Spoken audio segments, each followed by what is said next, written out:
Taklim kita hari ini memasuki kaji pangkal Aliyajul Maradil Aqli min Manjuril Qur'ani bab 6. Setelah ini baru penuh kita masuk inabah. Tentunya ada kekhususan inabah ini dijadikan terapi. Sebetulnya terapi ini bukan milik sesuatu aliran torekot, tapi milik kita semuanya. Karena inabah itu ada di Quran. Hampir sama dengan isti'ajah, taubah, aubah. Itu juga, tapi maknanya berbeda tentunya.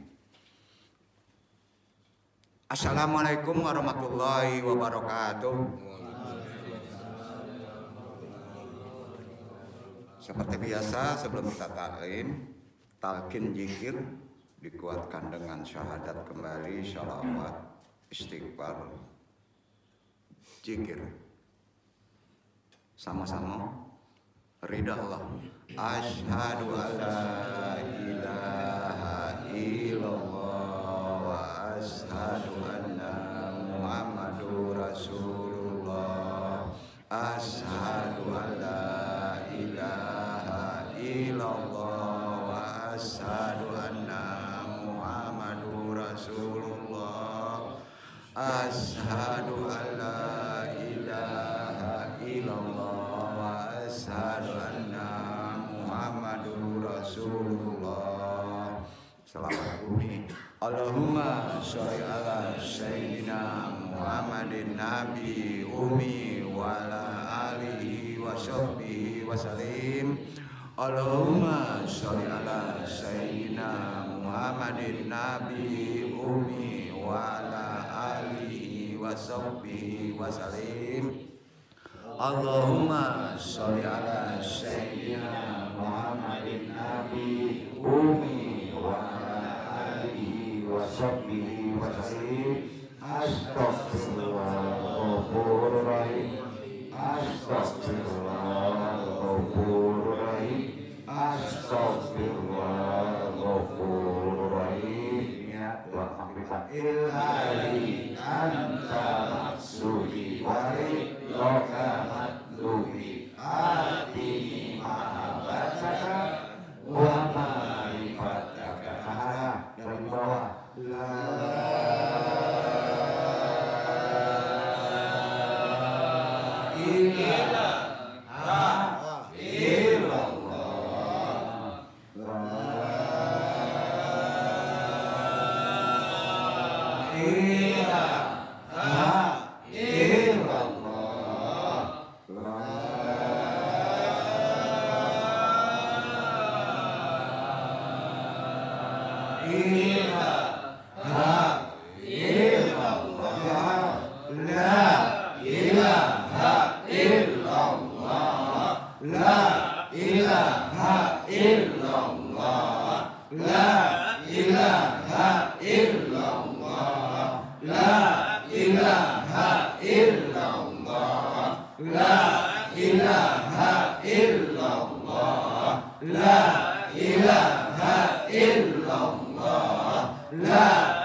Nabi Muhammad bismillah waridullahi. Ya Allah, ya Allah, ya Allah, innaka ala kulli syai'in qadir. Takdi hajatina pasangan wa khususan abaru ya Nur Muhammad, khususan Muhammad Nabi Yunaga, wabil khusus hadiri al-mahdi khalifatul radin, wabil khusus arwahi juriyatihi, wa khusus arwahi muslimin mu'minin wa muhsinin. Al-Fatihah. A'udzu billahi minasy syaithanir rajim. Bismillahirrahmanirrahim. Alhamdulillahi rabbil alamin. Ar-Rahmanir Rahim. Maliki yaumiddin. Iyyaka na'budu wa iyyaka nasta'in. ihdinas siratal mustaqim siratal ladzina an'amta 'alaihim ghairil maghdubi 'alaihim waladdallin. Allahumma a'inna 'alal Islam wa amitna 'ala sunnah. Allahumma anta rabbi la ilaha illa anta khalaqtani wa ana abduka wa ala adika wa wadika masatatu a'udzubika min syarri ma sana'tu wa a'udzubika min matika alayya wa a'udzu bi faqirli wa innahu la yaghfiru dzunuba illa anta. Allahumma ya qadiyal hajat Allahumma ya kafiyal muhimmat Allahumma ya dafiyal baliyat Allahumma ya rafi'ud darajat Allahumma ya syafi'al amrad Allahumma ya mujibad da'wat Allahumma ya arhamar rahimin Allahumma ya nas'aluka selamatan fidin wa afiatan fil jasadi wa jadatan fil ilmi wa barakatan fil rizki wa taubatan qabla maut wa rahmatan indal maut. Allahumma hawwin 'alaina sakaratil maut wa najatan minan nari wal afat al hisab la haula wala quwata illa billahil aliyil azim. Alhamdulillah.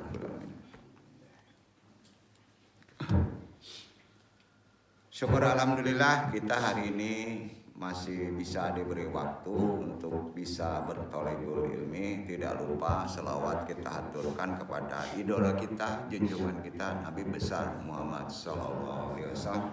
Allahumma sholli ala Muhammad wa ala sayyidina Muhammad. Jazakumullah khairan katsira. Ikhwan, akhwat, jemaah rahimakumullah. Mudah-mudahan diberikan limpah karunia sehat walafiat.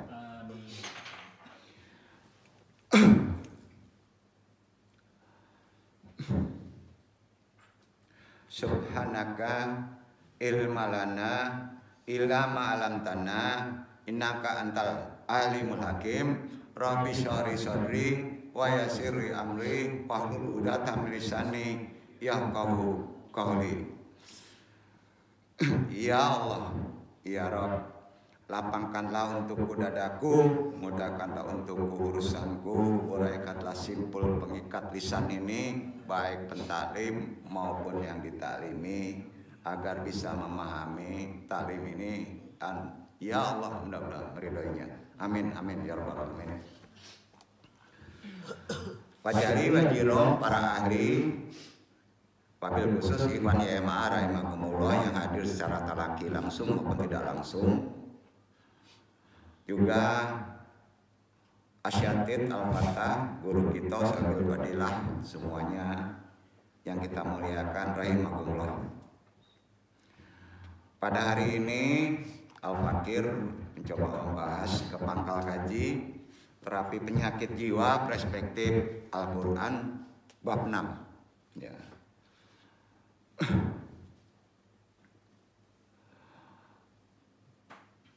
Ilmu Al-Quran dan Sunnah adalah sumber penerang dunia. Jelas. Sebab yang namanya wahyu bagi penduduk bumi, pemahaman makrifatnya adalah cahaya, penerang ya. Maknanya begitu, yang bisa membimbing manusia ke jalan yang benar, karena ada cahaya, tahu jalan. Karenanya Allah Subhanahu wa Ta'ala mengingatkan dengan firman-Nya An-Nisa ayat 174. Kita awali, kita dasari dalam kajian terapi secara Al-Quran ini dengan ayat An-Nisa 174. Silakan dibaca Ikhwan.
Muhammad dengan mukjizatnya, dan telah kami turunkan kepadamu cahaya yang terang benderang, Al-Quran.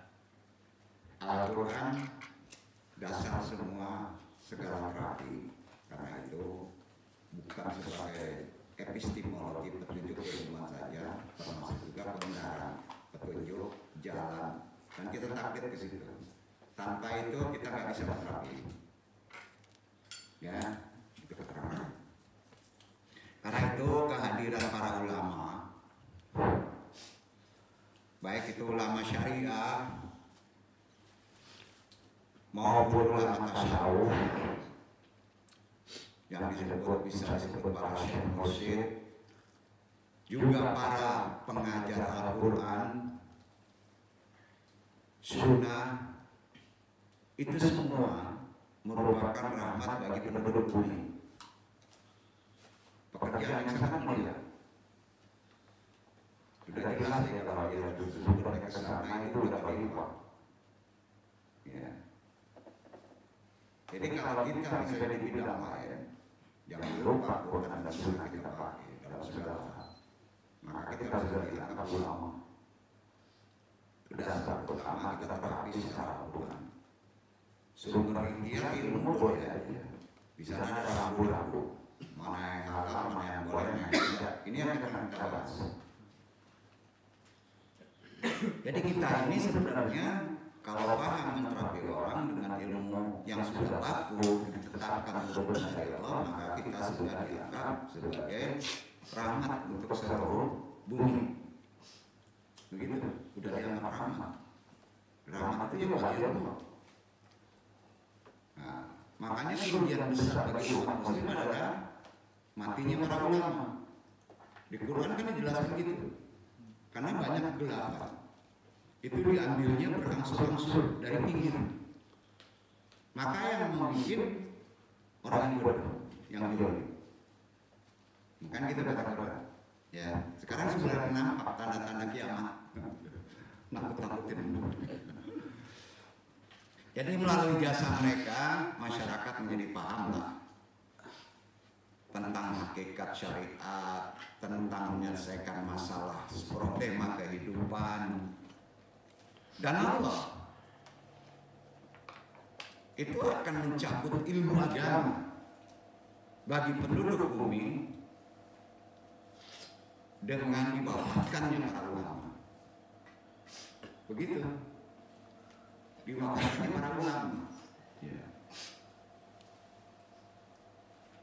Dalam hadis dari Abdullah bin Amr bin As radhiyallahu anhu, Nabi SAW bersabda begini, Inna Allaha la yaqbidul ilman tija'an yantazimu minal ibadi walakin yaqbidul ilman biqabdil bulanai hatta idha lam yuqi aliman ittaqadan nasu usya juhalan fasyuhiru faqattawa bi khairil ilmin Fadalu, wadalu.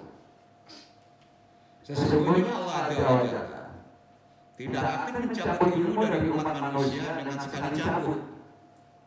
Tidak. Akan tetapi dia akan mencabut dengan mematikan para ulama, ahlinya, sampai apabila dia tidak menyisakan seorang alim, umat manusia akan menjadikan orang-orang yang bodoh sebagai pemimpin-pemimpin mereka.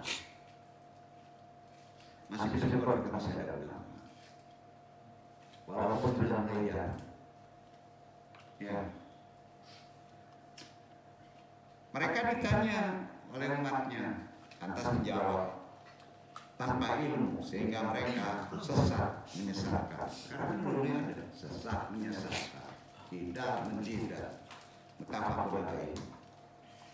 Dalam Al-Quran ada satu ayat yang perlu kita pahami, kita dalami, yang oleh sebagian ahli tafsir dijadikan dalil tentang peran ulama. Di antaranya Quran surat Ar-Ra'd surat 41, dibaca dulu ikhwan. Awalam yara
sedikit demi sedikit dari tepi-tepinya.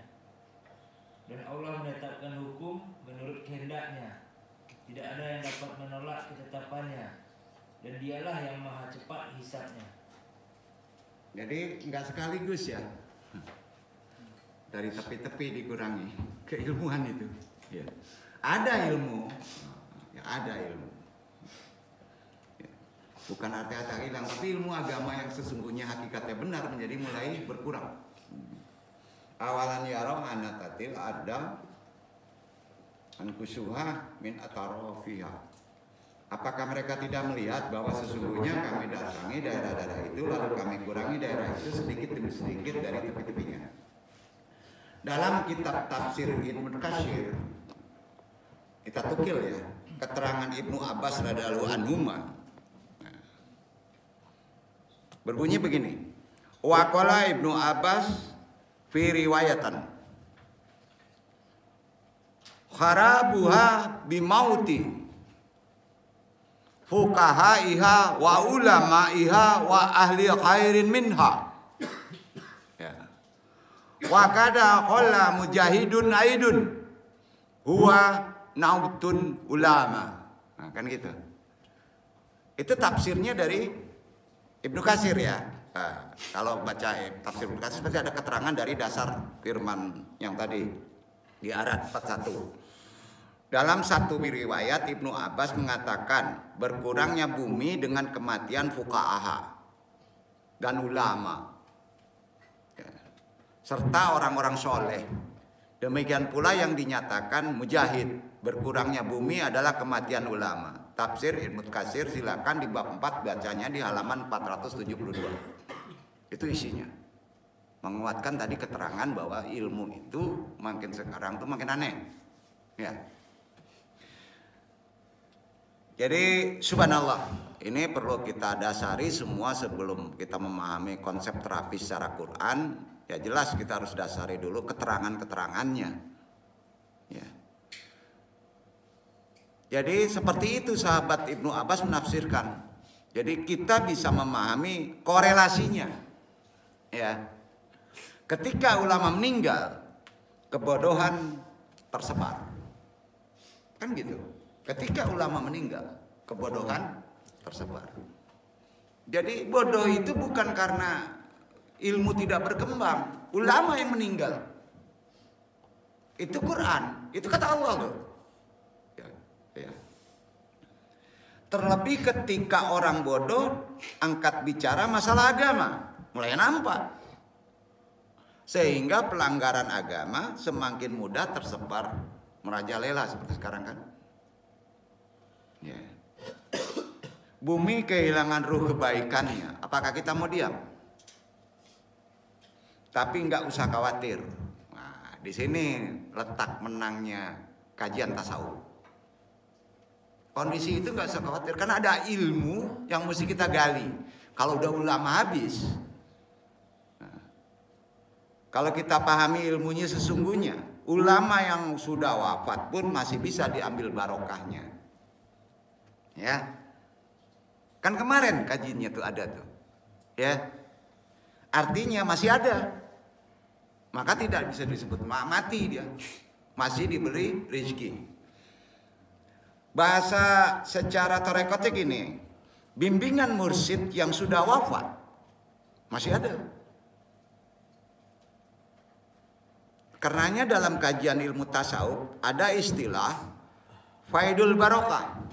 Di tasawuf itu ada istilah faidul barokah. Coba kaji tasawuf. Apa itu faidul barokah? Artinya limpahan barokah dari orang-orang mulia.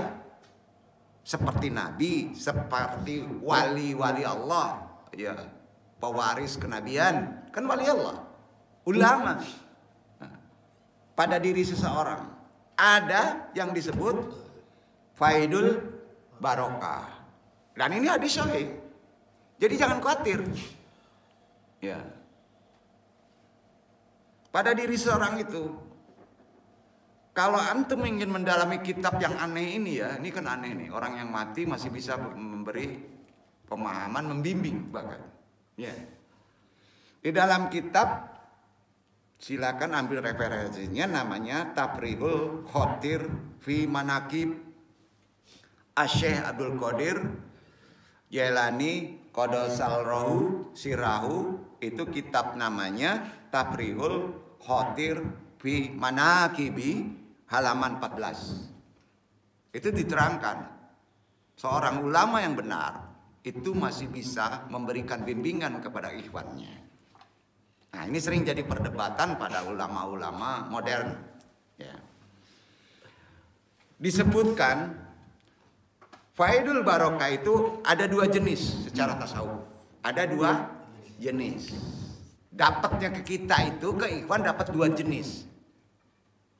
Yang duduk ini jenis pertama. Mungkin aja ikhwan dapat jenis yang kedua. Ada kaitan dengan behiti. Ya. Itu bahasa tasawuf. Ya. Yang pertama disebut tarbiyatihi ba'da zamanihi. Catat itu. Kita dapat limpahan bukan dari Allah tapi melalui wali. Allah, nabi, wali, baru kita. Ya. Itu namanya tarbiyatihi ba'da zamanihi. Tarbiyatihi ba'da zamanihi artinya bimbingan yang didapatkan, tarbiyah yang didapatkan dari nabi kemudian ke wali setelah mereka wafat. Setelah mereka wafat, bukan dalam keadaan hidup. Justru penerusnya itu bisa meneruskan kewalian di atasnya. Ya, itu namanya tarbiyatihi ba'da zamanihi. Itu yang pertama. Nah, kita nggak tahu nih, Abah Anom kalau wali Allah, ya sampai sekarang banyak dipermasalahkan masalah pertama ini. Ini terkait masalah nasab, ya. Nah, itu nggak boleh disebut, ya.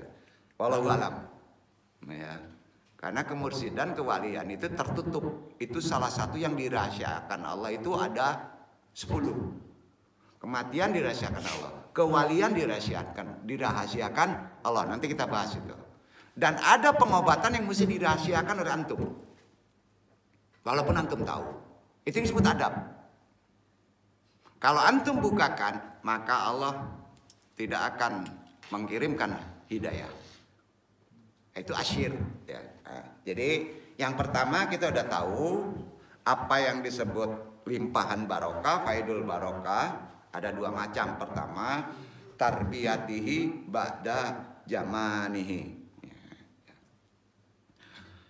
Bimbingan dari nabi kemudian wali setelah justru mereka membimbing setelah mereka wafat.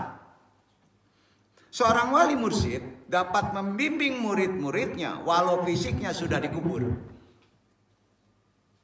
Nah, ini kan kalau ditembakkan ke umum nih bingung, timbul perdebatan. Pasti timbul perdebatan. Ya. Dalam kitab Tanwirul Qulub itu jelas disebutkan. Silakan baca, cari kitab Tanwirul Qulub.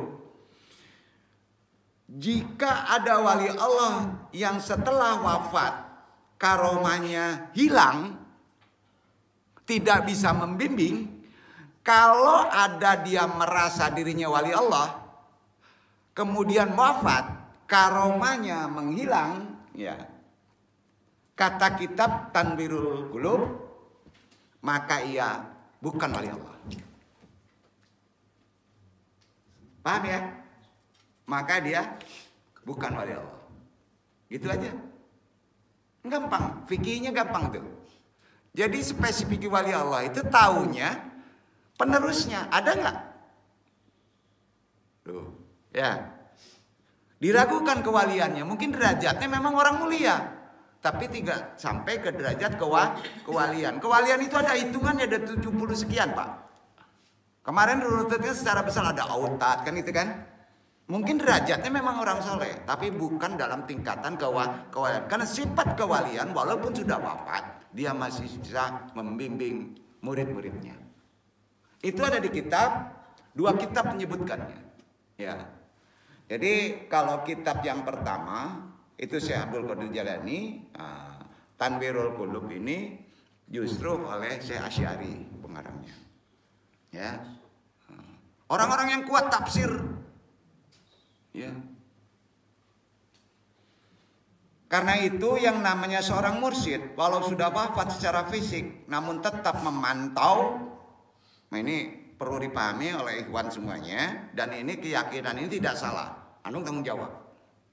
Boleh serahkan kalau itu salah ke saya dosa-dosanya. Ya, bahasanya gini. Yang namanya seorang mursyid, walau sudah wafat secara fisik, namun tetap bisa memantau, menolong, dan membimbing para murid-muridnya dengan cara beragam. Dan ini sulit dijangkau oleh nalar. Ini yang ngomong Abah Ano, guru yang duduk. Ya. Itulah tanda cinta kasih seorang guru kepada ikhwan atau pada murid-muridnya. Bahasanya gini, kalau dia berdakwah ulama yang betul, dia menyampaikan dakwah, dia pun bertanggung jawab setelah dia keluar dari proses dakwahnya. Itu ulama yang benar. Itu udah tingkatan kewalian. Nah sekarang kalau kita menyampaikan ke madu dalam dakwah, kita memikirkan gak dia bisa berubah. Itu berarti memerlukan sultan yang disebut kekuatan. Kalau dalam medis, antum berobat ke dokter, setelah diterapi, setelah dikasih hak kita, mereka keluar, kalau tidak sembuh marah kan? Orang itu kan? Hampir sama dengan begitu. Dakwah juga seharusnya begitu. Karena titik sampai itu dalam konsep tasawuf harus sampai pada orang yang diterapi. Ya. Nah, makanya di Jawiyah ini konsepnya berbeda dengan taklim seperti di kebanyakan luar. Itu yang disebut ada sumpah, talqin, bai'ah. Ya. Itu banyak orang yang nggak berani masuk ke perkara itu. Dianggap nanti sesat. Dia harus jadi sufi. Salah. Bukan begitu pemikirannya. Ya. Jadi tanda sayangnya seorang mursyid, walaupun dia sudah tidak ada jasadnya, tetap masih bisa membimbing. Adakah kita sebagai murid yang ada di sini tidak ingin membalas atau beradab, namanya di torekot, berkhidmat kepada guru mursyidmu yang sudah wafat? Jawab sendiri. Salah satu khidmat terhadap beliau adalah manakiban, membaca sejarah kehidupannya. Makanya manakiban itu tidak bisa disandarkan kepada manakib Fir'aun. Manakib itu pasti kepada orang-orang yang soleh. Ya. Nah, doain ya yang duduk ini bisa dimanakibkan kalau sudah wafat kan gitu. Enak ya? Ya kan? Betul kan? Dan Allah itu yang menentukannya. Ada orang yang meninggal masih dikaji kealimannya kan? Proses hidupnya. Nah, itu udah tanda-tanda kewalian. Ada yang meninggal alhamdulillah katanya kan. Kan kacau nih Pak. Jadi berkhidmatlah kepada guru-gurumu yang sudah wafat. Ini terkait juga dengan nasab. Orang tua kita, laki-laki, berkhidmatlah, jarahi, kirim Fatihah. Ya. Sesuai dengan kemampuan kita lah. Khidmat, bahasanya khidmat ilal mursyid. Antum sulit nanti bisa komunikasi kalau khidmat ilal mursyid tidak dipahami. Nanti ditunjukkan cara beradab bagi orang-orang yang sudah tidak bertempat di alam kita. Ya. Malaikat kita aja mesti khidmat kan. Ya. Tentunya ini harus ada penuntunnya. Itu bagian dari adab yang disebut namanya kalau di tasawuf muraqabatul mursyid. Apa? Muraqabatul mursyid. Nah, ini agak lebih asing di telinga kita, tapi dasarnya harus tahu. Ya, karena nggak ada di luar.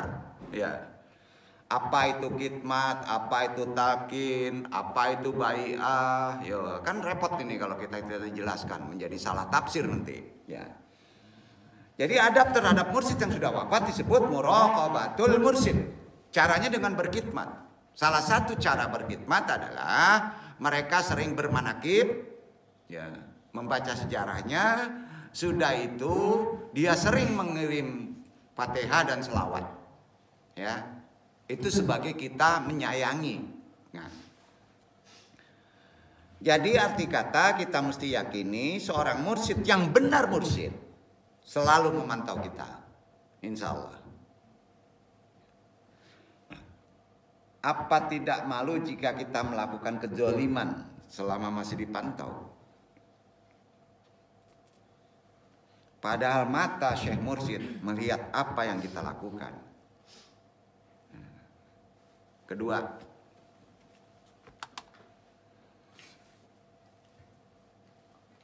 faidul barokah, limpahan barokah yang pertama sudah paham. Sekarang yang kedua, ini lebih cenderung ke person ya. Yang kedua ini namanya tarbiyatuhum birru'ya. Catat. Tarbiyaruhum birru'ya. Tarbiyatuhum birru'ya adalah seorang mursyid walaupun sudah wafat dapat membimbing tapi melalui mimpi. Melalui apa? Mimpi. Jadi yang ini kan gak mimpi, yang duduk ada. Namanya apa? Tarbiyati ba'da jamanihi. Tapi kalau sifatnya person itu ada yang dapat kayak gitu melalui ru'ya. Itu yang disebut melalui mimpi. Memberi pesan, solusi dan sebagainya kepada para ikhwan atau murid-muridnya. Itu sifatnya person. Karenanya Syekh Abdul Qadir Jailani menegaskan dalam kitab Sirul Asrar. Populer kitab ini untuk orang tasawuf. Syaitan sebagai kekuatan kegelapan di Sirul Asrar tuh. Setan itu sebagai kekuatan kegelapan tidak akan dapat menyerupai sosok-sosok cahaya seperti para nabi juga para wali. Jadi kalau antum didatangi betul-betul wali, misalnya jelas kewaliannya buktinya ada. Seumpama, pertanyaan ini, antum pernah dimimpikan dengan yang ada di foto sinilah? Nah, gitu aja. Itu benar. Makanya sering dalam Zawiyah Torekon ya diperlihatkan gambarnya. Tidak bisa di masjid karena ada konsep yang disebut tarbiyatihi badat zamanihi tarbiyatuhum birru'ya. Duduk ya. Jadi jangan ini dibawa ke rumah. Nah, ini dibawa pula ke rumah makan. Kan aneh. Bukan begitu, ada bimbingan. Ada faedailul barokah. Barokah itu tempatnya harus di tempat talim, petilasan. Bukan di tempat bisnis. Duduk ya. Nah, angkus salim masa ditaruh di rumah makan. Nah, salah, konteksnya berbeda. Kalau ditaruh di Zawiyah atau rekodnya angkus salim ya boleh. Karena di sana ada yang disebut kontrol terhadap murid-muridnya. Ya, jadi ini pasti kalau keluar ini kaji ini agak banyak perdebatan nih. Nah, ya. Padahal yang antum sampaikan ini tanggung jawab antum loh. Karena banyak perawi yang membuat ini buku-bukunya. Sirul Asrar, Tanwirul Qulub. Itu bukunya. Ya. Setan nggak mungkin deh sebagai kekuatan kegelapan dapat menyerupai sosok yang sifatnya cahaya. Nggak mungkin. Demikianlah Fadilul Barokah adalah limpahan barokah termasuk dari Syekh Mursyid. Semoga kita bisa semakin belajar, merasa diawasi mursyid, dan berhasrat untuk bisa berkhidmat padanya sebagai bentuk syukur kita dan terima kasih kita kepada Allah melalui wali-walinya. Amin, amin ya robbal alamin. Duduk ya. Jadi beda, kalau makamat ada yang langsung kepada Allah.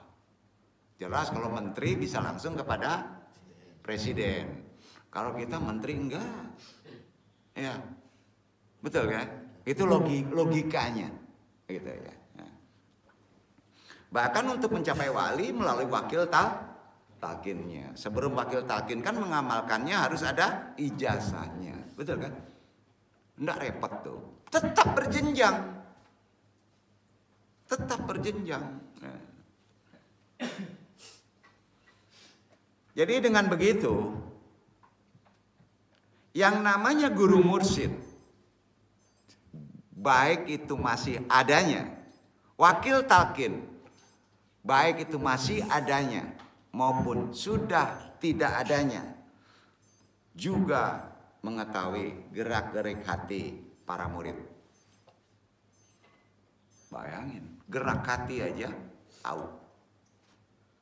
Ya. Karenanya ada sebuah pepatah lama yang perlu kita renungkan.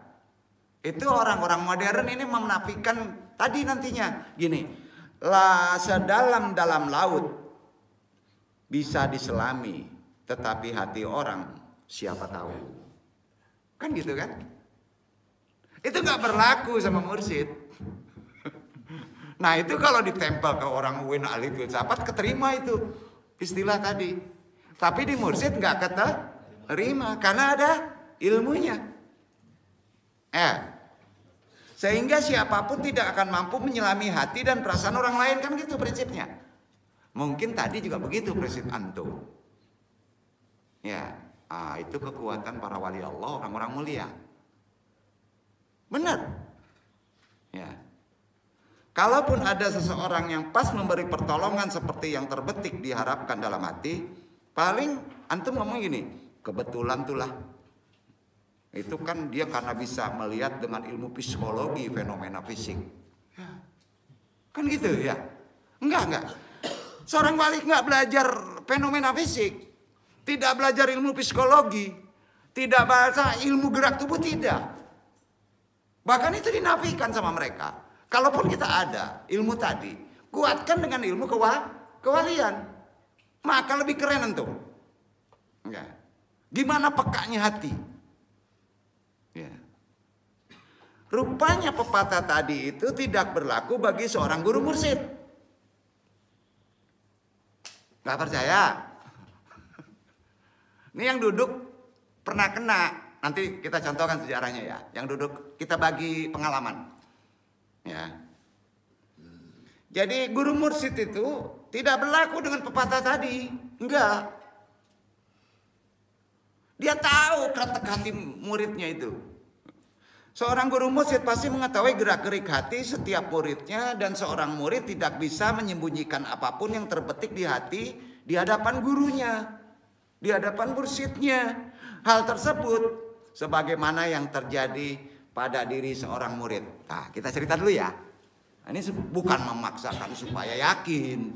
Nih, ada seorang murid yang tidak bisa dilupakan sampai sekarang loh.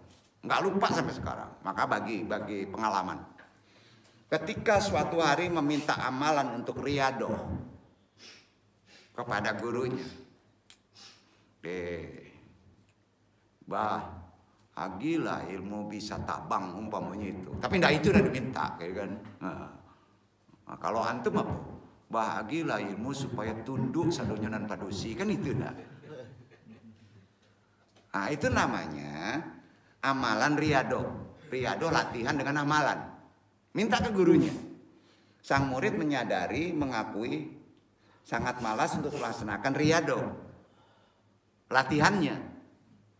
Makanya sering di hati murid itu berdoa. terbetik dalam hati. Mudah-mudahan dikasih amalan yang tidak berat, betul kan? Ya, betul kan? Ya, saya kasih ilmu laku kalau dagang. Baca Yasin 1000, tuntas 3 hari. Jangan lupa sholat duha. Ya, betul. Tiap hari 40 kali, tidak tuntas. Manggarutu tuh enggak? Manggarutu kan? Makanya ada doa.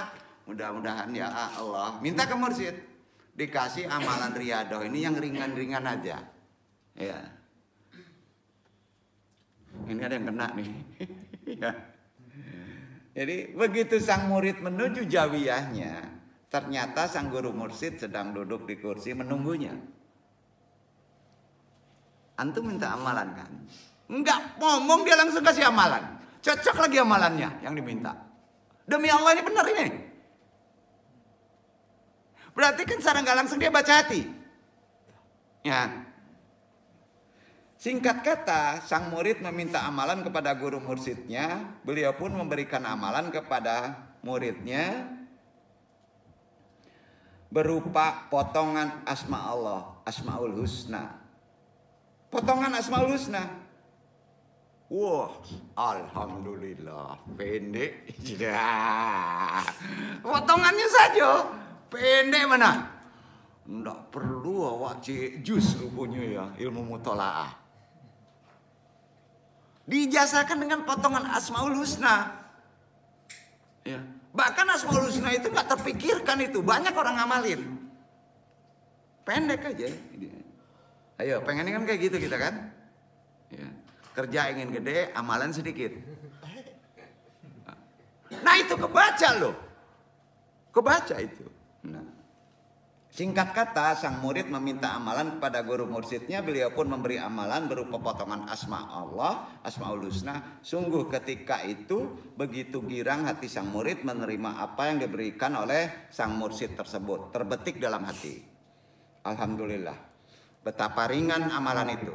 Hanya disuruh baca setiap lepas sholat fardu 7 kali amalan Asmaul Husna. Ringan gak? Ringan ya. Lalu sang murid pamit, cium tangan sambil mundur ke belakang.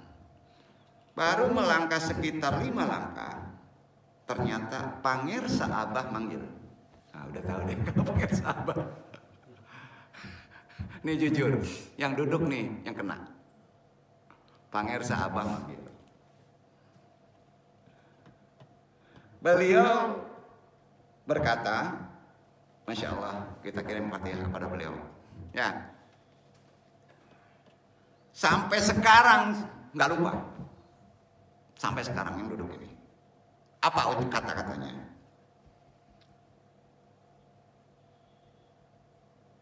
Jadi beliau ini berkata begini. Nggak lupa deh, di telinga masih terngiang. Kade hudang beting nak.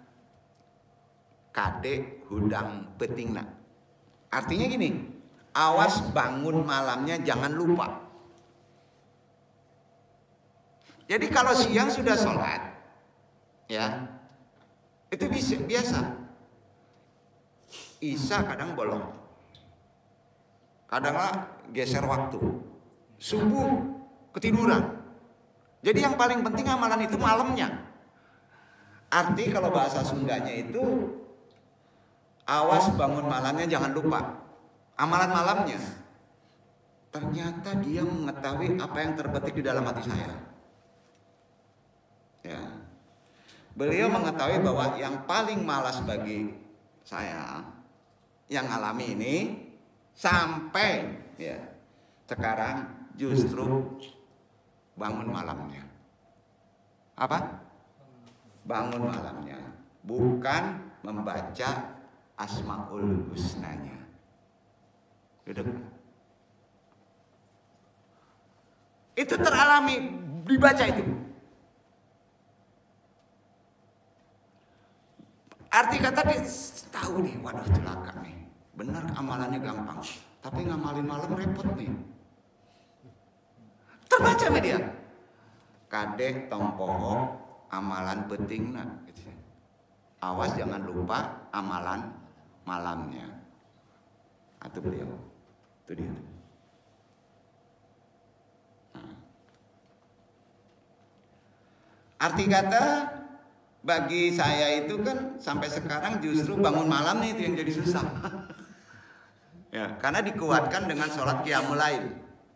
Ya, ada amalannya yang mesti dibaca, bukan membaca Asmaul Husna yang susah dan amalannya. Tuh ya. Tahu arti itu ya? Beliau nasihati selanjutnya, meloncat nasihatnya. Di mana butuh ayat, paham? Di mana kamu butuh ada. Di mana kamu butuh ada. Ya. Artinya di mana butuh ada, bukan kaji butuh. Ya. Waktu yang menghimpit kehidupan menjadikan seseorang mampu melakukan apapun yang kadangkala awalnya mustahil. Setuju? Kalau sudah mentok. Ya, budak terkejar. Biasanya itu mustahil. Ya. Yang menghimpit waktu itu menjadi seorang bisa melakukan apapun yang kadangkala awalnya mustahil. Sehingga mampu lebih berani bersemangat agar mampu keluar dari himpitan itu. Begitu juga si fulan yang sudah buntu mencari solusi. Ekonomi waktu itu memberanikan diri pergi ke Pangersa Abah Noh dengan tujuan meminta nasihat solusi ekonomi sehari-harinya. Itu pengalaman nggak yang duduk kawannya. Kasihan saya bawa ke sana.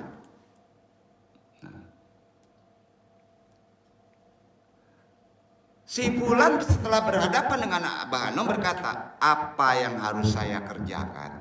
Hanya itu ngomongnya. Betul, karena disuruh ngomong gitu. Wakil talqin yang menyuruh ngomong gitu. Minta aja apa yang akan saya kerjakan. Kemudian Pangersa Abah menjawab, tuh yawe urang mah di mana butuh aya. Artinya di mana butuh pasti ada. Itu kaget kita. Segampang itu dia memberi nasihat. Jadi nasihat itu yang diterimanya langsung yang duduk mendengar. Itu bukti ya, bukti bahwa mengalami. Lalu Pangersa Abah melanjutkan. Kita pakai bahasa asli dulu ya. Nanti dong translate gimana bahasa kita. Teu boga sawah ge asal boga pare. Teu boga pare ge asal boga beas. Teu boga beas asal bisa dahar. Teu dahar asal bisa warak. Dadi ajar jikir mah ditalkin jikir mah pangeran Ikhwan oge tanggung jawab jeung nyatu-nyatuna. Artinya gini, tidak punya sawah juga asal punya padi.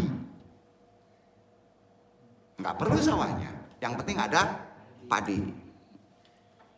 Tidak punya padi juga asal punya beras. Nggak perlu padi, yang penting ada beras. Ya. Tidak punya beras asal bisa makan. Tidak makan asal bisa kenyang. Ketika kita belajar talqin zikir, pasti Allah bertanggung jawab dengan makan-makannya. Hebat nggak omongannya itu? Ini dalam loh. Kalau di Andong itu dia sudah melimpahi hikam dengan bahasa yang sangat sederhana, dengan pola orang yang memerlukan nasihat begitu. Jadi kita sering berpikir di depan. Tapi kebutuhan kita itu yang penting kan bisa kenyang. Ya, betul. Betul nggak nih?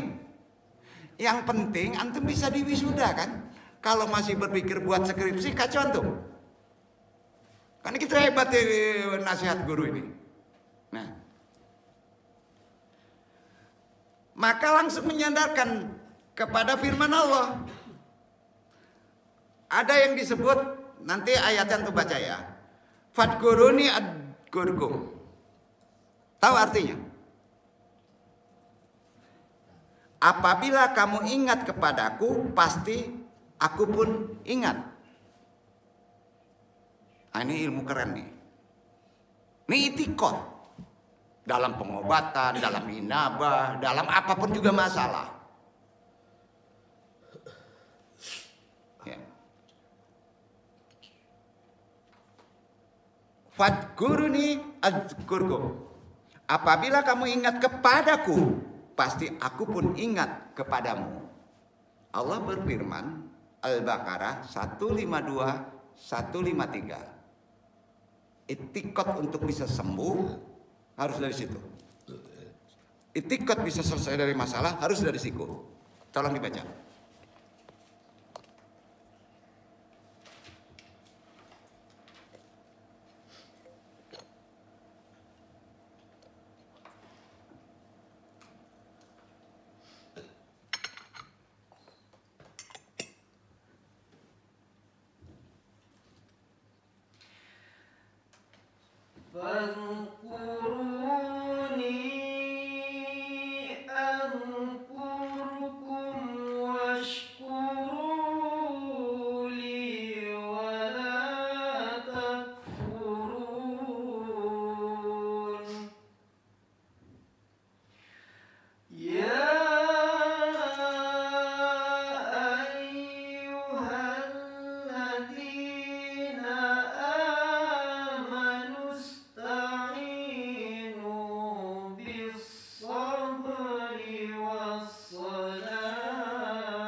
Ingatlah kamu kepada aku, niscaya aku ingat pula kepadamu.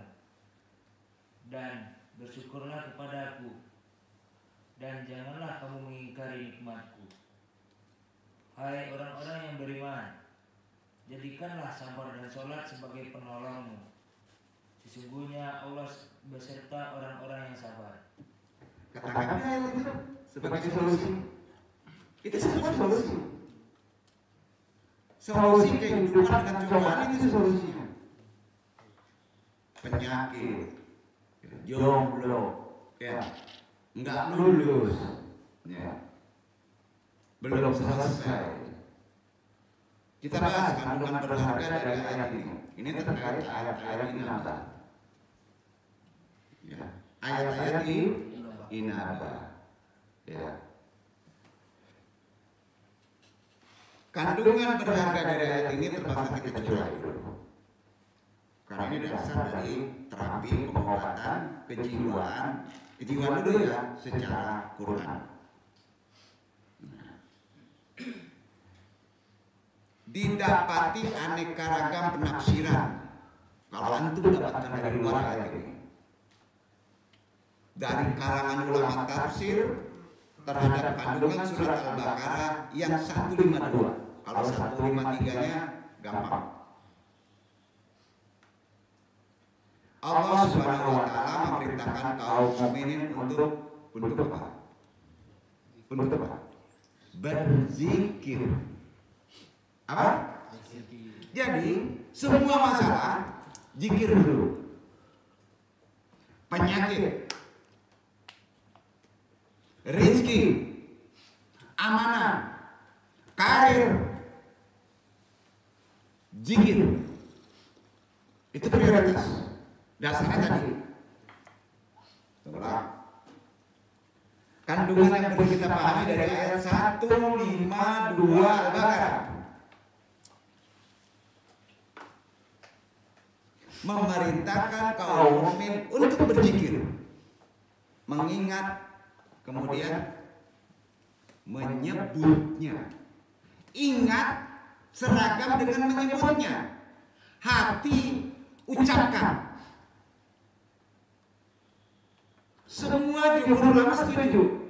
Kalimat zikir itu diucapkan dan diingat bersatu. Dalam metode tarekat, mengingat sering blank, maka dikeraskan zikirnya. Itu jahat. Ya, itu dulu. Nanti sandaran hadisnya saya ada. Ya. Dan itu harus berjamaah. Juga jangan dulu dibid'ahkan. Ya, jangan dulu. Semua Quran. Ya. Tapi konsep pemahamannya tentu berbeda dalam tafsir. Ya. Jadi memerintahkan kaum mukmin untuk berzikir, mengingat, menyebutnya, dan menjanjikan kepadanya balasan yang paling utama berupa doa pujian kepada malaikat. Loh, yang paling tinggi kedudukannya Jibril. Jadi malaikat membantu kodam dengan masalah tadi. Ya.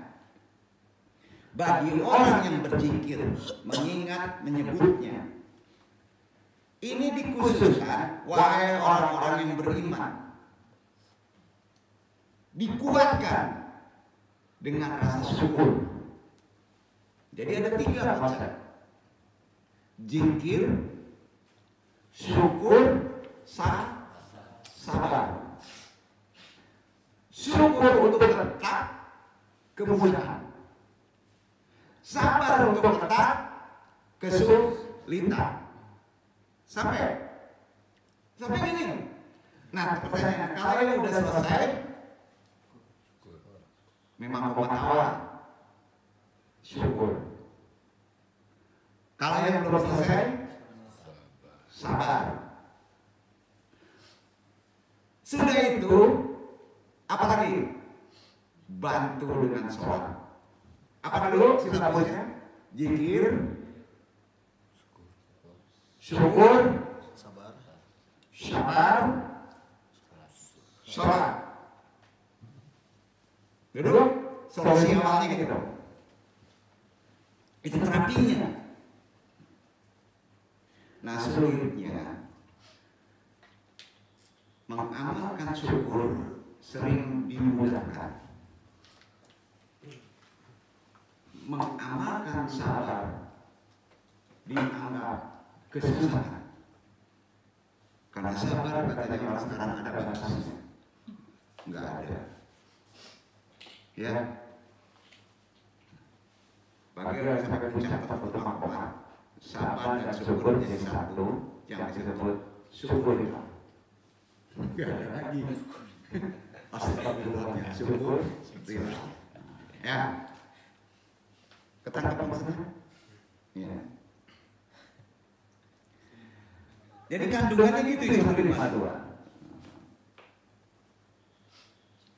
Jadi dikhususkan oleh orang-orang yang beriman rasa syukur kepada Aku secara lisan dan amalan. Dan janganlah kalian mengingkari nikmat-nikmatku atas kalian. Juga bersabar atas cobaan. Atasi dengan sholat. Itu tafsirnya. Ya, atasi dengan sholat. Tentu sholat yang benar tuntunannya.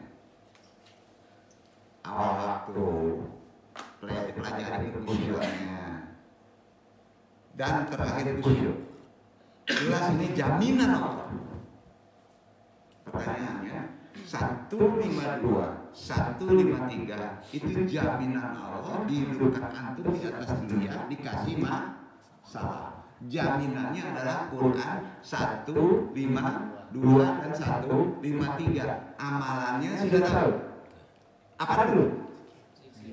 Ingat kepadaku, maka aku ingat kepadamu. Sudah itu? Syukur. Sudah itu? Sabar. Sudah itu? Sholat. Ulang. Selesai. Terapi kan itu. Enggak susah-susah. Kalau itu nggak ada, secanggih-canggih obat dari hubungan tubuh lalu sembuh. Istidroj saja sembuh. Demi Allah tuh. Di sini apa pemahaman kita? Jadi jelas ini jaminan Allah. Itu jaminan dari Allah begitu. Nggak mungkin lah Allah ngasih cobaan kalau nggak ada jaminannya. Maka disebut Al-Baqarah 152, Al-Baqarah 153 adalah terapi kejiwaan secara Quran. Itu yang dijamin oleh Allah. Nah, itu catat untuk kalau tesisnya ke arah situ. Nggak salah itu. Jadi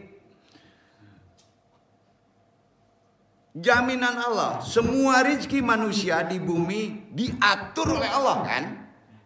Allah Maha mengatur kan? Ini itikad, akidah yang diyakini. Allah yang Maha mengatur itu rezeki kita. Tinggal bagaimana niat manusia tersebut, bagaimana cara menjemputnya, dan sampai di mana manusia mampu mengingat zikrullah kepadaku. Itu kata Allah, hadis tuh. Zikir lagi. Loh. Bahkan dalam ayat lain disebutkan, perhatikan. Maknanya aja, artinya aja. Barang siapa yang bertakwa kepada Allah, maka Allah akan memberikan solusi dan diberikannya rizki dari arah yang tidak disangka-sangka. Betul kan? Nyambung kayak ini kan? Nah, ketika seseorang benar-benar takwa dan sering ingat kepadaku, pasti Allah menjaminnya. Kemudian Abah Ana ngomong, tuh ya, jika butuh pasti ada. Dia hanya ngomong tuh ya. Nah, pas butuh untuk menyekolahkan anak, ada. Ya. Butuh untuk membeli kendaraan, ada pada waktunya. Nah, itu jawaban dia. Nah, duduk ada. Katanya, diketok tuh. Ada pada waktunya. Bener juga ya. Begitu hebatnya. Jadi nggak banyak cerita. Cara menasihati solusinya begitu. Butuh untuk membuat rumah, ada ikhtiarnya. Ingin mendapatkan kesempurnaan agama, udah deh. Ada ikhtiarnya. No. Ingin naik haji, ada perbaikan akhlaknya. Itu nasihatnya. Jadi perbaiki dulu akhlaknya, bukan materinya. Butuh sembuh penyakit, harus ketemu cocok obatnya. Nah, jadi yang ada apa? Pas butuh menyekolahkan anak, langsung ada. Arti kata, anak itu sudah disiapkan rezekinya. Efek bantingan kita aja yang kadangkala menjadi penghalang rezeki itu. Karena anak sudah dijamin rezekinya. Maka kata Pangersa, ada. Tapi dengan cara tadi. Jaminan Allahnya pahami firman Allah Al-Baqarah 152, 153. Kalau punya anak manggarutu gimana? Repot. Gini gitu. Jadi susah. Nah ini yang mesti dipahami terapi kejiwaan secara Quran begitu. Halo, Iwan paham? Jadi kalau antum takwa begitu deh. Digampangkan. Jadi Pangersa Abah pernah mengatakan, diajar zikir mah moal hese nyatu tuh makan. Kalau antum belajar zikir, kamu nggak akan susah makan, dan itu pasti ada. Bingung saya. Yang duduk bingung tuh. Betul kenyataannya orang yang belajar zikir ratusan, makan ada aja. Gitu. Artinya belajar zikir itu tidak akan susah makan. Antum datang kemari, perut gak akan susah kelaparan, gak. Masalah pun akan dimudahkan, hanya ditalkin zikir. Kok jadi emosi gini? Enggak, on juga sih, gak ngerti juga sih maksudnya. Dengerin dari risalah. Yang dipentingkan belajar, diucapkan, diingat, ditalkin, dijaharkan, berjamaah. Maka terbukti dari runut Quran surat Al-Baqarah 152. Kan harus dipraktekkan. Betul kan? Wah udah. Nah saya kan bisa baca nih. Pokoknya gini deh Kang. Saya juga zikir sendiri. Juga gak bisa. Gak bisa kayak gitu. Siapa supirnya? Gimana cara masukinnya? Betul kan? Yang duduk juga pakai supir. Kalau sudah itu jalannya nggak di darat lagi, yang duduk nggak mungkin pas di laut yang duduk bawah. Ada nggak supir serba lengkap? Di udara bisa, di darat bisa, di laut bisa, di bawah tanah bisa, di atas langit bisa. Wah, SIM-nya bingung tuh. Betul nggak Pak? Masing-masing pulang punya keahlian. Pada saat dimensinya berbeda, barja, ya beda lagi supirnya. Wasilahnya beda lagi. Amalannya beda lagi. Betul kan? Maksudnya paham ya? Ya. Diajar zikir tuh insya Allah bisa nyatu. Nyatu tuh bisa makan. Singkat aja. Belajar zikir itu tidak akan susah makan. Selain hidupnya dicukupi oleh Allah, orang yang selalu berzikir kepada Allah akan tenang, bahagia hidupnya. Itu kata siapa? Bukan kata Abanom. Itu kata Allah. Ar-Ra'd 13 suratnya ayat 28. Dibaca Iman.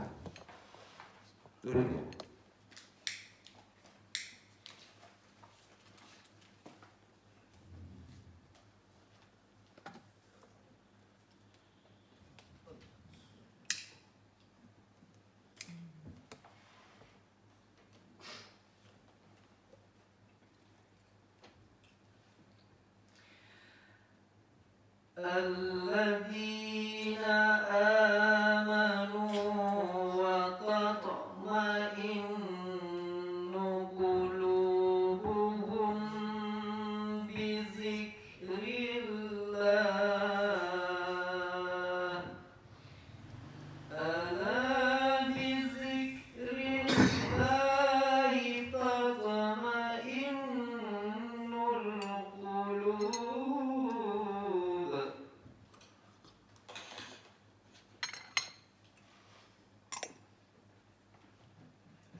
Yaitu orang-orang yang beriman dan hati mereka menjadi tentram dengan mengingat Allah. Ingatlah, hanya dengan mengingat Allah lah hati menjadi tentram. Wahai orang-orang yang beriman, berzikirlah kepada Allah dan ingatlah dengan zikir kepada Allah. Ingat dan berzikirlah kepada Allah ada dua makna kalimat, yang sifatnya lahir dan yang sifatnya qauli. Duduk ya, jangan dulu nafiin ya, jangan dulu dibid'ahkan, dulu zikir jahar berjamaah nih ya. Dengan zikir kepada Allah hati menjadi tenang. Itu banyak tafsirnya juga nggak lengkap untuk ulama umum. Padahal ini asbabun nuzulnya kepada sifat mutasyabih. Yang lebih sulit dari makna zikir ini ada di ayat Al-Baqarah 63. Baca ya Pak. Nanti ditafsirkan itu yang 63. Itu lebih dalam.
kami mengambil janji dari kamu, dan kami angkatkan gunung Tursina di atasmu.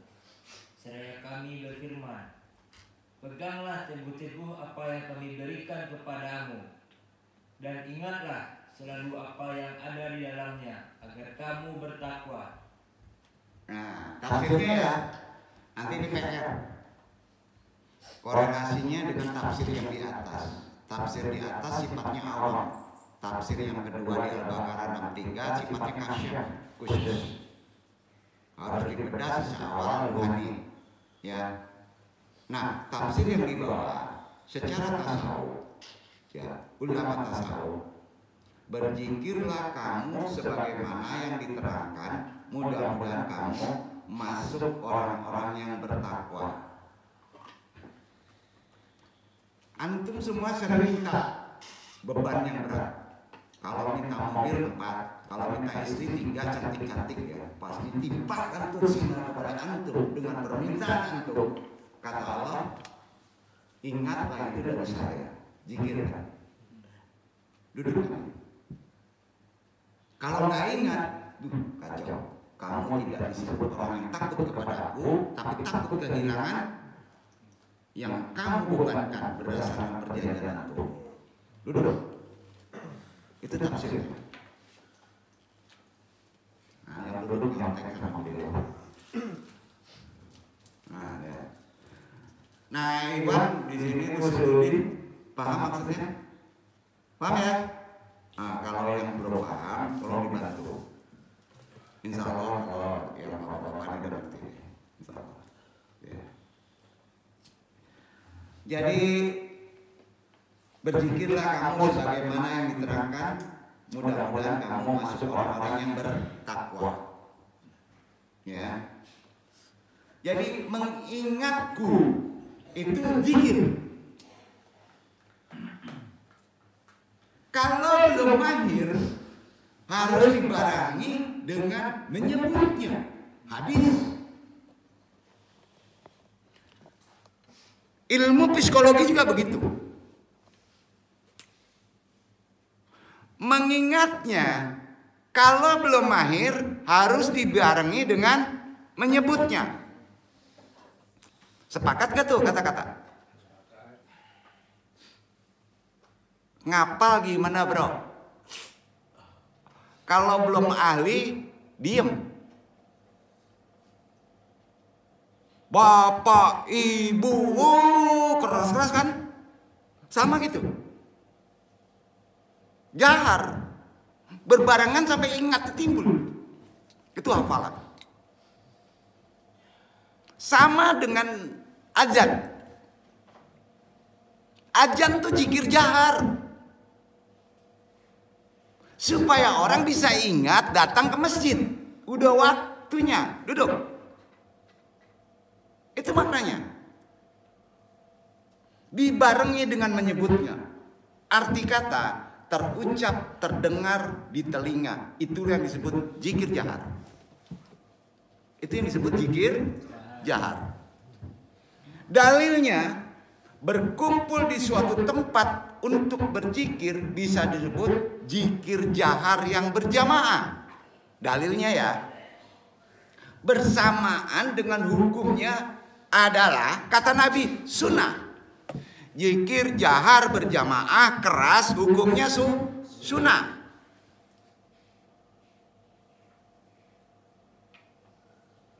Dan merupakan cara bisa mendekatkan diri kepada Allah.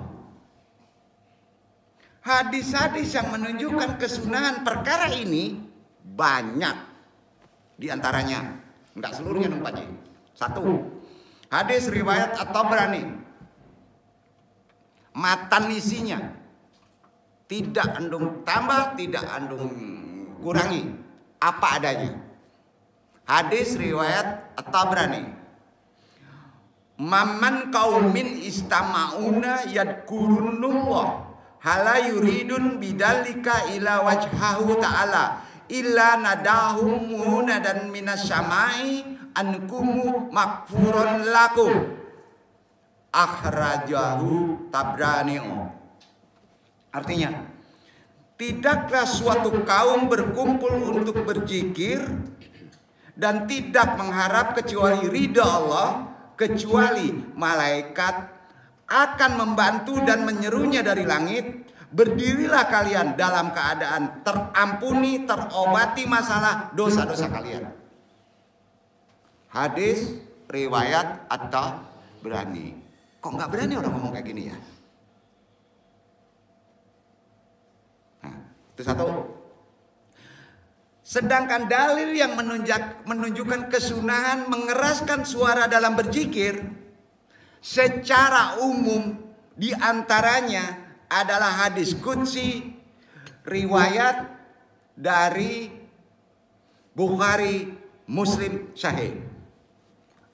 Ada 4 hadisnya. Matanya nggak kurangi, satu kita contohkan. Yadkulullahu ta'ala. Allah langsung berfirman tuh. Anna inda zanni abdi bi wa anna ma'ahu aninda dakharani. Fa inda karani fi nafsihi dakaratuhu fi nafsihi wa inda karani fi malai dakaratuhu fi malai khairan minhu munakun alaihi.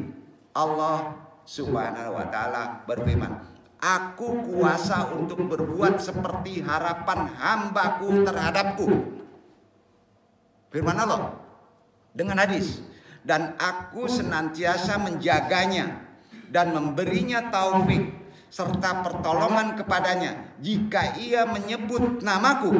Jika ia menyebut namaku dengan lirih, aku akan memberinya pahala dan rahmat dengan sembunyi-sembunyi. Dan jika ia menyebutku secara berjamaah atau dengan suara yang jahar keras, maka aku akan menyebutnya di kalangan malaikat yang mulia supaya membantunya. Hadis riwayat Bukhari, Muslim. Jelas. Mau dibid'ah kayak gimana? Zikir berjamaah jahar. Itu yang mulai hilang. Masih ada satu-satu di kampung-kampung, satu masjid zikir jahar, masih ada. Alasannya fleksibel aja.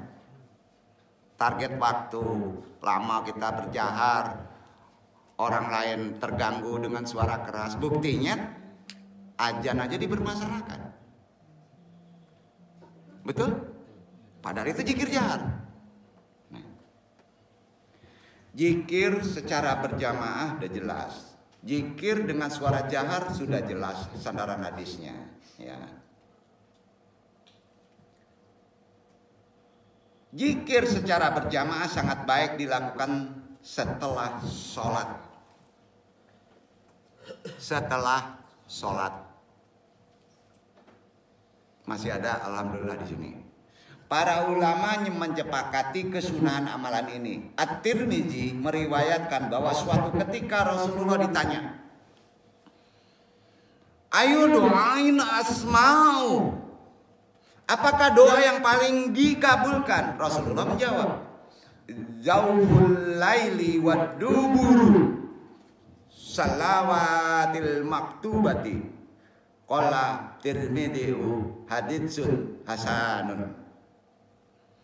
Doa di tengah malam dan zikir jahar sesuai setelah sholat fardu. Hadis riwayat At-Tirmidzi, hadis ini hasan. Kok nggak ada yang ngomong ini ya? Lah bingung. Buktinya nggak ada diamalkan. Silakan cek kalau ahli hadis. Pasti sahih ini. Ya. Dalil-dalil ini semua menunjukkan kesunahan mengeraskan suara dalam berzikir secara berjamaah setelah sholat secara khusus, diantaranya hadis Ibnu Abbas.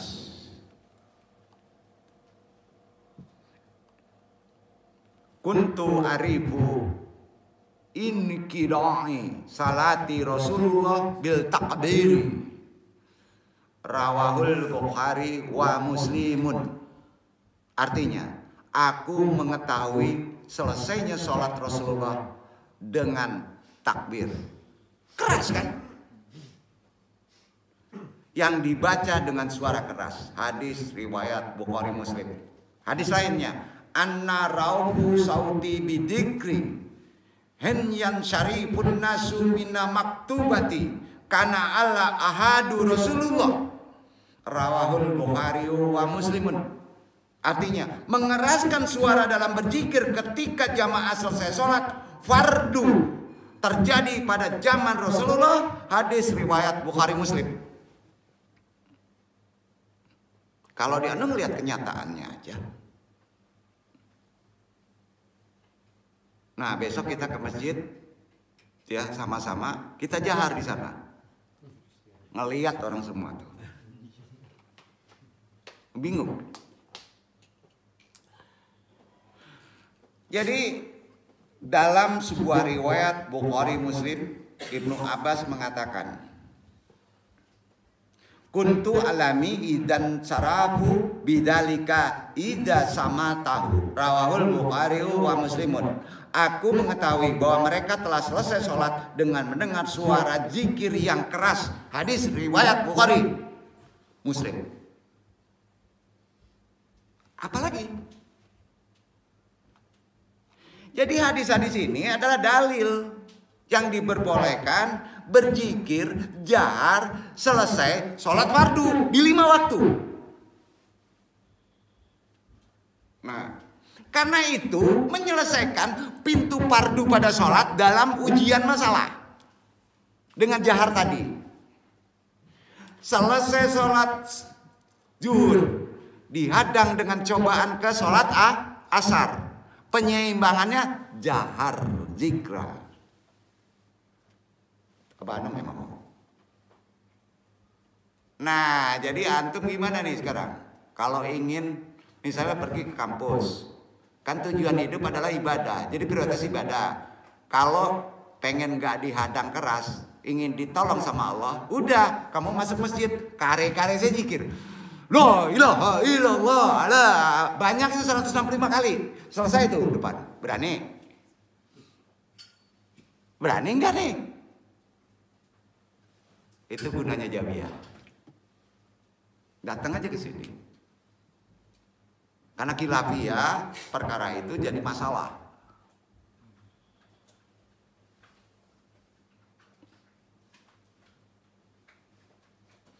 Jadi nasihat dari beliau, zikir jahar dengan suara yang keras. Tentunya kalau antum tidak ada pembimbing talqin zikirnya, jangan berlebih-lebihan dalam mengeraskannya. Itu nasihat beliau. Arti kata kalau antum sendiri dengan zikir jahar, jangan terlampau berlebihan. Duduk ya. Nah itu masih ada orang. La ilaha illallah. Sendiri aja. Dengarkan dengan telinga sendiri. Lakukan jaharnya itu. Karena itu zikra. Ya. Berzikir yang sesuai perintah dalam Al-Quran dan hadis itu terus digalakan oleh Abah Anom. Masya Allah, saya bersyukur benar dapat guru beliau. Kepada para santrinya, juga kepada masyarakat umum, beliau meminta untuk berzikir berdasarkan Al-Quran dan hadis-hadis sahih Nabi Muhammad SAW. Walaupun lagi makan, lagi aktivitas apapun, diawali dengan zikir yang terdengar agak dahar. Nah, dalam hadis dikatakan tentang manfaat zikir jahar. Manfaatnya sebagai berikut, ini ucapan dari beliau. Inni likuli sya'in sikolatun wa inna sikolatal qulubi dzikrillahu wa ma min sya'in unaji min adabillah min dzakirallahi. Artinya sesungguhnya bagi setiap segala sesuatu itu ada alat pembersihnya. Apa? Pembersihnya sabun. Dan sesungguhnya alat pembersih hati, jiwa, zikir jahar kepada Allah. Dan tidak ada sesuatu yang lebih dapat menyelamatkan dari siksa Allah daripada zikrullah jahar. Hadis riwayat Baihaqi. Nah, Karenanya amalan zikir jahar merupakan pondasi dalam tarekat. Semua tarekat pasti pakai zikir jahar. Tidak ada seorang pun yang dapat wusul. Itu wusul. Sampai, arti wusul itu sampai. Sampai kepada Allah. Kecuali merutinkan diawali zikir jahar. Keagungan kalimat la ilaha illallah jahar. Setidaknya ada 3 keagungan, kegunaan, fadilah kalimat jahar la ilaha illallah. 3. Kena tugas nih. Masuk Islam harus dengan kalimat la ilaha illallah di awal atau di akhir. Jahar harus ada saksi. Sepakat? Asyhadu adalah tambahan berupa sumpah. Setuju? Yang paling penting asyhadu alla ilaha illallah. Itu syarat Islam. Asyhadu alla kalimat lanjutannya itu tambahan berupa sumpah. Kalau sumpah itu didasari dengan kalimat hanya kepada Allah, maka sumpah itu beresiko. Sama antum memegang sumpah di Quran. Sama. Ucapan asyhadu ratusan kali pun antum ucapkan tanpa disambung dengan la ilaha illallah tidak bisa dianggap masuk Islam. Setuju? Gak masuk Islam. Itu mulianya la ilaha illallah. Siapa yang akhir kalamnya terakhir batas rizki ucapannya sakratul maut mengucapkan la ilaha illallah, jaminannya apa? Masuk surga. Quran. Jahar. Maka ketika orang sakratul maut, antum yang sudah ditalkin zikir wajib mendampingi mentalkin la ilaha illallah. Kena antum. Ngapain ngaji sini? Bukan lari. Ayo. Wajib antum mentalkinkan dengan la ilaha illallah. Pakai asyhadu lagi enggak? Enggak. Enggak ada level. Kalau antum sudah ditalkin kata Abah Nun, wajib antum. Kalau tidak ada yang mentalkin, antum dosa.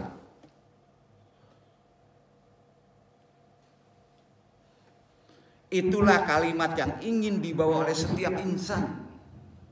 Kalau antum tahu, Allah mematikan antum itu berdasarkan kebiasaannya. Hadis. Kalau kebiasaannya nyanyi rock and roll, matinya nyanyi rock and roll. Kalau kebiasaannya zikir jahar, matinya la ilaha illallah. Benar itu. Itu gunanya kita praktekkan zikir la ilaha illallah. Ini bukan sok-sokan atau tidak sok-sokan.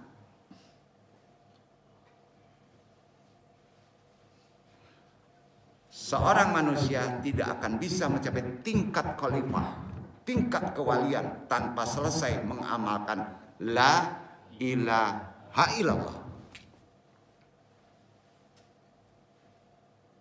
Tidak ada kamusnya orang menjadi wali, khalifah, ulama keren tanpa tarekat. Gak ada kamusnya. Bagaimana orang bisa wusul sampai jika tidak dibimbing oleh yang sudah wusul, yang sudah sampai? Itu hukum mursyid. Itulah luar biasanya kalimat la ilaha illallah. Mengamalkan la ilaha illallah dapat pahala banyak, walaupun antum nggak ngerti. Bukan pahala, renungkan. Nah, pahala yang bersifat makrifat. Sama dengan makanan bagi kambing, maaf.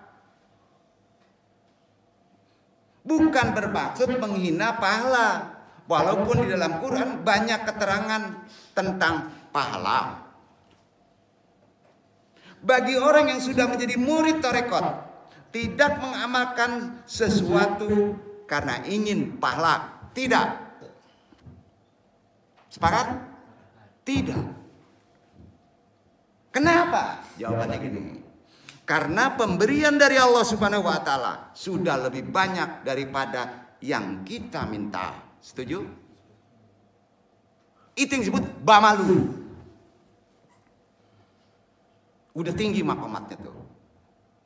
La ilaha illallah.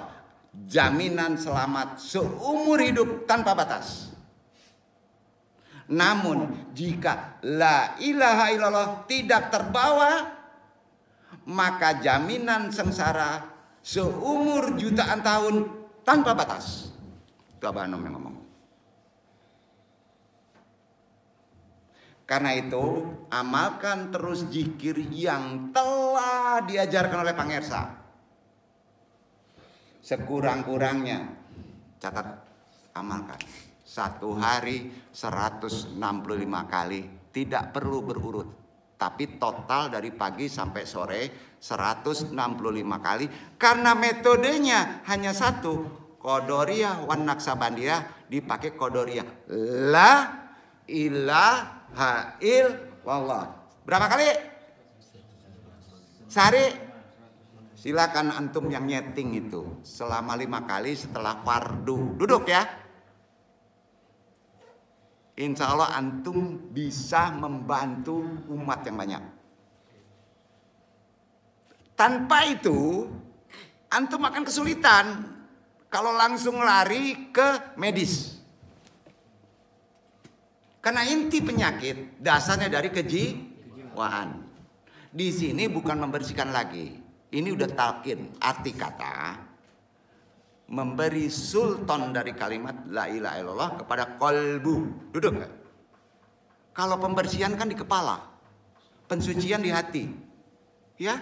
Tapi pas kita sudah talqin 165 kali, maka antum memberikan sultan kekuatan. Itu gunanya tarekat.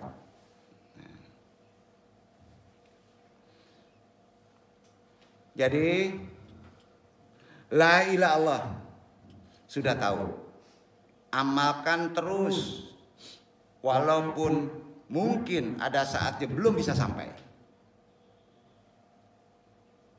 Itu yang diajarkan Pangersa Abah sekurangnya 165 kali, lebih banyak, lebih bagus, tapi ganjil.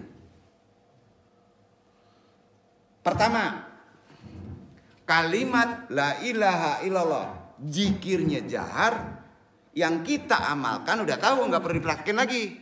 Qadar ya, qadariyah ya. Yang pada mulanya asal usulnya diletakkan oleh Allah, tertulis pada tiang aras. Tiang aras. La ilaha illallah aja tuh tulisannya. Dan tidak ada satupun makhluk yang diciptakan oleh Allah kecuali ruhnya berzikir kepada la ilaha illallah. Termasuk Adam. Karena kalimat la ilaha illallah itu tidak lain merupakan huruf apa? Alif, lam, ha. Allahu. Dia Allah. Setuju? Setuju nggak nih? Itulah Allah. Dia Allah. Karena itu baru kita sudah diberi kekuatan, maka antum tidak akan hancur. Kuatlah asma Allah itu masuk kepada hati. Kalau hati antum gak kuat, tursina hancur. Contohnya pada Nabi Musa. Duduk. Talqin zikir kofi berarti masuknya setelah kita ditalqin zikir jahar. Antum semuanya sudah ditalqin zikir jahar. Sudah mulai diamalkan. Nah, personnya silakan antum kalau ingin matang 165 kali, lebih baik zikirnya jahar la ilaha illallah. Kalau di tempat umum terdengar oleh telinga sendiri. Itu nasihat Abah Nom. Ya. Talqin zikir kofi sedikit beri pemahaman yang telah diisikan oleh Pangersa Abah Nom Guru Mursyid atau wakil talqin yang telah ditunjuk oleh beliau merupakan suatu perkara yang amat besar. Itu sebabnya dalam suatu hadis pada talqin zikir kofi, lakinu mau takum la ilaha illallah. Allah. Itu talqinnya kofi. Ajarkan orang yang akan hampir mati dengan la ilaha illallah. Nah, secara syariat umum dianggapnya orang yang sedang sakratul maut. Bukan. Kan gitu, jangan bohong. Kan gitu ya. Hadis ini nih untuk itu ya. Orang yang sedang sakratul maut. Ingat, bagi ikhwan yang sudah belajar tarekat, itu bukan untuk orang yang menghadapi sakratul maut, bro. Tapi yang akan mati. Yang akan mati itu siapa? Kita sendiri. Kalau akan mati di bawah ini, larasan. Antum akan mati? Pasti. Ya, itu untuk yang masih hidup. Kalimat la ilaha illallah bukan untuk yang akan mati aja. Tapi kalau yang mati, wajib kita membantu dengan talqin zikir. Berarti dia nggak ngerti masalah zikir. Paham? Ya, insya Allah antum meninggal kalau sering melakukan ini berdasarkan kebiasaan antum.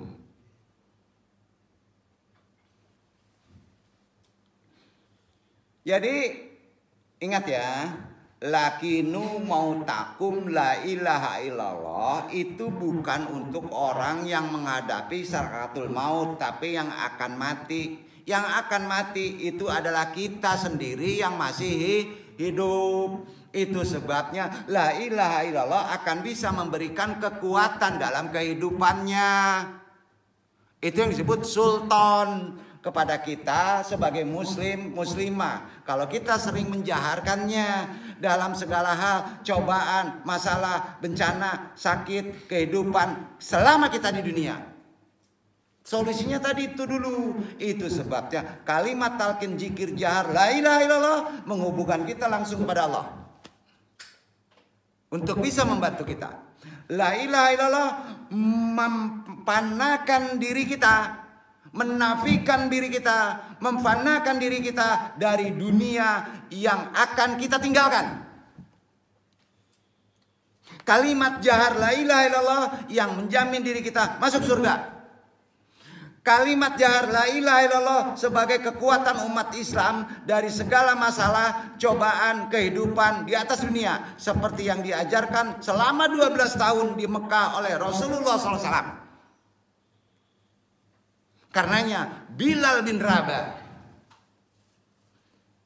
jadi contoh kepada kita bagaimana kekuatan kalimat la ilaha illallah meskipun disiksa, tapi dia tetap berkata ahadun ahad Allahu Allah la ilaha illallah. Diseret, tidak ada sakit. Kita mempunyai keyakinan yang sempurna dengan kalimat tadi, insya Allah, kalau kita menjaharkannya. Karena banyak yang mengucapkan kalimat tadi tapi tidak bisa sampai kepada Allah. Banyak. Sampai-sampai Sayyidina Ali pun diajarkan oleh Nabi tentang hal tersebut sebagai suatu cara yang paling dekat, paling cepat, paling mudah, paling unggul untuk bisa dapat hidayah pertolongan kepada Allah. Itulah yang disebut zikir jahar. Inilah sebagai benteng kita untuk menghadapi setiap permasalahan kehidupan dunia dengan penuh kesabaran, keimanan, keagungan kalimat ini. Hadapilah semua permasalahan itu sehingga timbul kesadaran bahwa kita adalah makhluk dan Allah adalah Khalik. Insya Allah kita bahas selanjutnya terapi ala Quran di bab 7 tadi ruhnya. Bab 7 ini. Bab 6 nih ya. Bab 8 inabah. Inabah. Nah, diawali setar kepada tahapan awal. Dan isi prakteknya tobat. Ya. Apa itu tobat? Supaya jadi obat. Ya. Wabillahi taufiq hidayah, mudah-mudahan bermanfaat. Banyak maaf. Wassalamualaikum warahmatullahi wabarakatuh.